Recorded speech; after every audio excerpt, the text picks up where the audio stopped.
పూరి జగన్నాథ రథ చక్రాలు మరి కాసేపట్లో కదలనున్నాయి. ప్రపంచ ప్రఖ్యాతిగాంచిన జగన్నాథ రథయాత్ర కాసేపట్లో ప్రారంభం కానుంది. ఈ నేపథ్యంలో పూరి పురవీధులు జనసంద్రంగా మారాయి. లక్షలాదిగా తరలివచ్చిన భక్తులు రథయాత్ర క్షణం కోసం వేచి చూస్తున్నారు.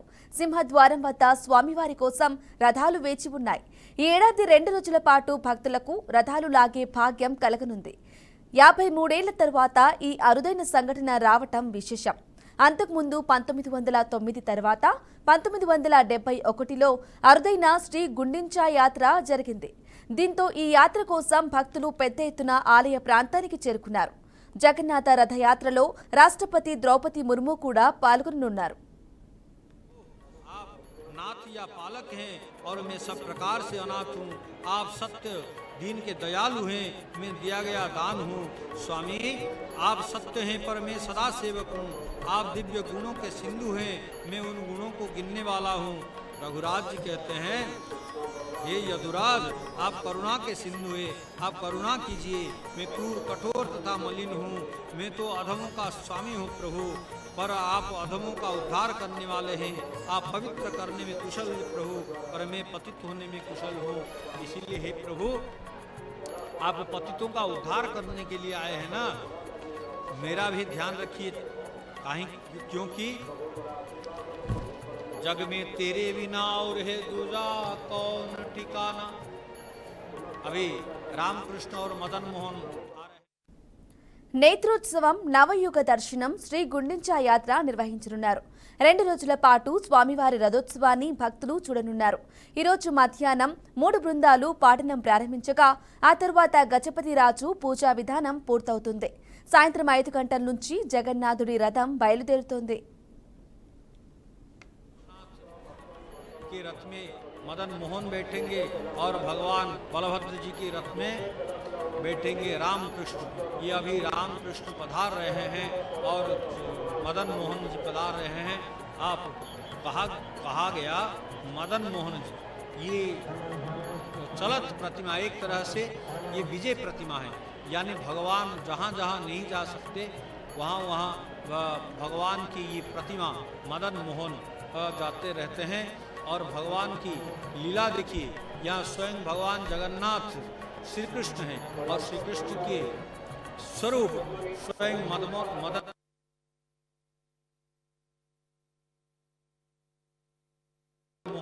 विराते हैं। रथारूढ़ कहा गया, यहाँ दशावतार यात्रा में मदन मोहन भी जाते हैं, रामकृष्ण भी जाते हैं।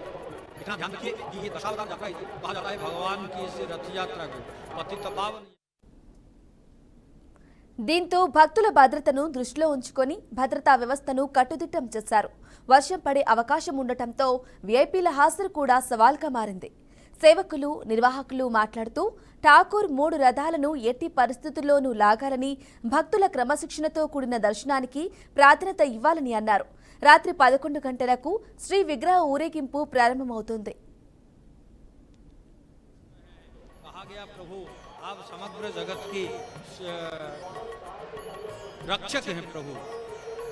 इस जगन्नाथ जी के रहस्यमय अप्रकट रूप धारण करने के कारण बताते हुए कवि सम्राट उपेंद्र भंज जो थे, आपकी आकृति देखकर मन में महान संदेह उत्पन्न हो जाता है। आपके इस प्रकार के गुप्त रूप धारण करने का एक रहस्य है जो विशेष की सृष्टि होती है। एक बार माता रोहिणी की आज्ञा से राधा जी की पावन लीला का प्रदर्शन हुआ। हे नील शैलेश उसी अव्यक्त చెక్కతో తయారు చేయబడిన 3 రథాలను అలంకరించారు. జగన్నాథుడి రథానికి 16 భారీ చక్రాలు ఉంటాయి. దీని ఎత్తు 44 అడుగులు. బలభద్రుడి రథానికి 14 చక్రాలు 43 అడుగుల ఎత్తు ఉండగా సుభద్రదేవి రథానికి 12 చక్రాలు 42 అడుగుల ఎత్తు కలిగి ఉంటుంది. ఈ రథాన్ని 50 మీటర్ల పొడవైన తాళ్లతో లాగుతారు. రథాన్ని లాగటం వల్ల తమకు మంచి జరుగుతుందని, తప్పులకు ప్రాయశ్చిత్తం లభిస్తుందని భక్తులు విశ్వసిస్తారు. పూరి రథయాత్రలో ముందుగా బలరాముడి రథం లాగబడుతోంది. తర్వాత సుభద్రదేవి, జగన్నాథుని రథం లాగుతారు. ऐसा भगवान जग में और कहाँ होता है, कलयुग में वो श्री जगन्नाथ कहलाता है। कलयुग में वो श्री जगन्नाथ है। इसलिए महाप्रभु आपके जगन्नाथ और मदन मोहन में कोई अंतर नहीं है, आप जगन्नाथ और राम में कोई अंतर नहीं है, क्योंकि कहा गया राकार राधिका प्रोक्ता मकार मधवस्तुत राधा माधव संयोग राम इत्युच्यते बुधे।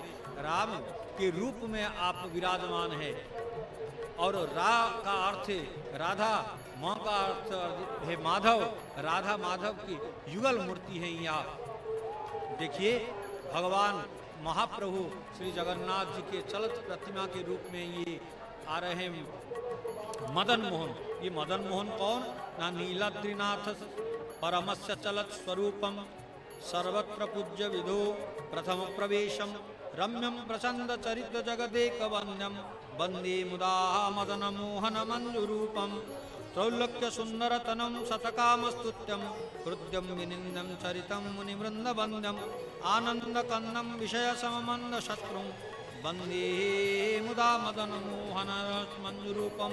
ये मदन मोहन अत्यंत सुंदर है, इसीलिए तो सूरदास ने लिखा सुंदर चारु सुंदर श्याम सुंदर वरलीला सुंदर बोलत वचन रसाल सुंदर चारु कपोल विराजत सुंदर उरुजुबनी वनमाल सुंदर चरण सुंदर हे नकमनि सुंदर कुंडल हे मजराल सुंदर मोहन नयन चपल किए सुंदर ग्रीवा बाहु विशाल सुंदर मुरली मधुर बजावत सुंदर हे मोहन गोपाल सूरदास जुरियति राजति ब्रज को आवत है सुंदर चाल। आप ब्रज को जिस प्रकार सुंदर चाल चल करके आए थे, इसी प्रकार आप भी यहाँ आ रहे हैं प्रभु। इसीलिए तो सूरदास जी फिर कहते हैं सुंदर मुख की बलि बलि जाऊं सुंदर मुख की बलि बलि जाऊं लावण्य निधि गुण निधि शोभा निधि निरखी निरखी जीवत सब जाऊं अंग अंग प्रति अंक माधुरी प्रगट की रस रुचि खावई खाऊ कामी मृदुम सुत्यानि मनोहर न्याय कहत कवि मोहन न्याऊ सैन सैन नैन सैन जे